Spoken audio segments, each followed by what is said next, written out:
10, 9, 8, 7, 6, 5, 4, 3, 2, 1. موعد توقيت مباراة ريال مدريد وفيورنتينا الإيطالي الودية والقنوات الناقلة.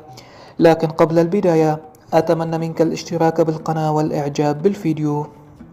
يستضيف نادي ريال مدريد الإسباني نادي فيورنتينا الإيطالي في لقاء ودي استعدادي للموسم الجديد اليوم السبت 1 آب في تمام الساعة 7 مساء بتوقيت السعودية وقطر، 8 مساء بتوقيت الإمارات، 5 مساء بتوقيت المغرب. ويأتي هذا اللقاء ضمن استعدادات نادي ريال مدريد للموسم الجديد.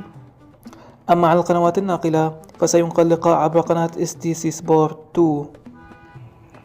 في الختام اكتب لنا توقعك نتيجة هذا اللقاء في التعليقات، ولا تنسى الاشتراك بالقناة والإعجاب بالفيديو لتصلك فيديوهاتنا القادمة.